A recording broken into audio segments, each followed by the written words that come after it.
माहिती आपल्याला? हा,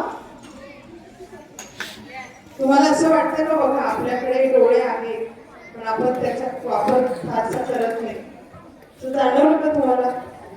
हा,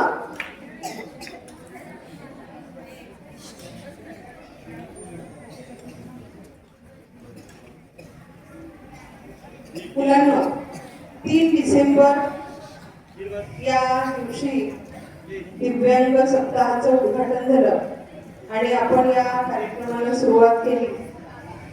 आपल्या शाळेतील दिव्यांग विद्यार्थी जे आहे ते त्यांनी सुद्धा बघा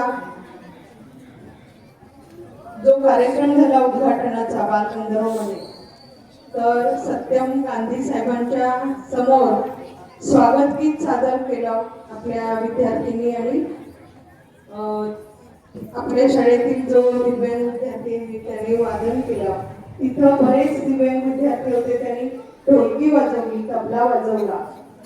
म्हणजे ही खूप छान गोष्ट आहे की समाजामध्ये दिव्यांग विद्यार्थ्यांना, दिव्यांग व्यक्तींना एक नॉर्मल आयुष्य जगता यावं यासाठी हे सगळे कार्यक्रम असतात, त्यांना प्रोत्साहन मिळावं आणि आपल्याला या सगळ्याची जाणीव व्हावी हा मोठा भाग असतो. दिव्यांगत्व जे येतं किंवा अपंगत्व येतं ते यशवंत सरांनी सांगितलं की 2 प्रकारे येतं, एक जन्मतः असतं आणि एक काही अपघाताने आलेलं असतं. तर अपघाताने काही वेळेला काही गोष्टी घडल्या तर त्याला आपण कसं तोंड द्यावं, आपण खचून न जाता आपलं जगणं चालू कसं ठेवावं आणि ते नॉर्मल कसं करावं हे सगळं समजावं, तुम्हालाही त्याची जाणीव व्हावी यासाठी हा अपंग दिव्यांग सप्ताह जो आहे तो आपण आपल्या शाळेमध्ये तर दरवर्षी करतो. म्हणजे आपल्याला शासनाचं परिपत्रक येऊ अगर न येऊ, आपण ही जाणीव जागृती जी आहे ते आपल्या विद्यार्थ्यांमध्ये करत असतो.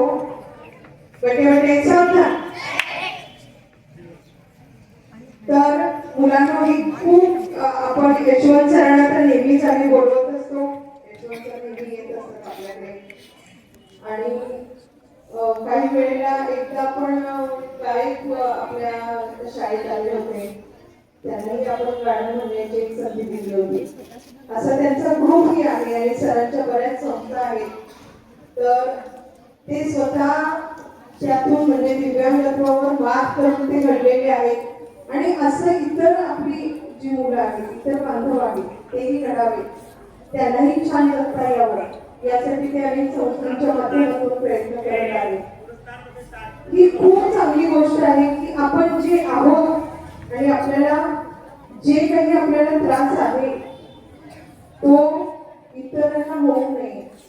इतरांसाठी जगणारी माणसं खूप कमी असतात, स्वतःसाठी सगळे जगत असतात, पण इतरांसाठी जगणारे खूप कमी असतात. त्यापैकी एक यशवंत सर आहेत, त्यांच्याबरोबर दिग्विजय आलेला आहे आणि अनिश जो आहे तोही आलेला आहे. गेल्या वर्षी मला वाटतं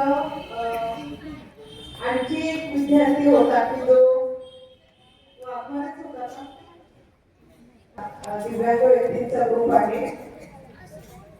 तर मुलांना बघा हे मोबाईल खरंच मला वाटतं आपण शाप आहे म्हणतो, मुलांना वापरू नका म्हणतो, पण त्या मोबाईलचा यांच्यासाठी किती मोठा वापर झालेला आहे, किती छान झाले, त्यांचं जीवन किती सुखकर केलेलं आहे मोबाईलने. की त्यांना त्या मोबाईल द्वारे नोटा ओळखण्यासाठी एक सगळ्या नोटांवर तुम्ही बघा, नाणी नोटा तुम्ही शिकता की नाही, तर त्यावर एक असा टिंब असतो मोठा झाड, तर तो बोटाने ओळखण्यासाठी असतो. त्यावर ज्या अंक लिहिलेले असतात त्यावरती तो हे असतो टिंबाडी बोटाने त्यांना नोटा अशा करून ते ओळखतात बघा नोटा, होय ना? तर आता मोबाईल नवीन तंत्रज्ञानामुळे मोबाईलवरती त्यांना ती नोट किती आहे ते बघून लगेच सांगितलं जातं. म्हणजे ते कॉम्प्युटरवरती म्हणजे एक गेम खेळतात किंवा कॉम्प्युटरवरती आता शाळेचं नाव लिहिलं, या पुस्तक वाचून दाखवलं त्या ब्रेल लिपीने आणि ब्रेल लिपीमध्ये लिहिलं सुद्धा की किती छान. म्हणजे असं आयुष्य आपल्याला असं मिळालं ते रडत बसलेत का? तुम्ही सारखे रडत असता ओके सगळं असून सुद्धा.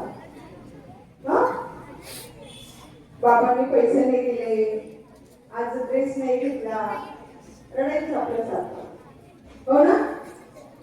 तर यांना एखादी गोष्ट मिळालेली नाही, आपल्या आयुष्यात कमी आहे तरी सुद्धा त्यांनी त्यावर मात केलेली आहे.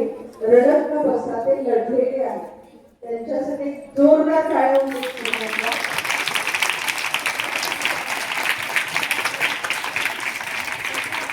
मुलांना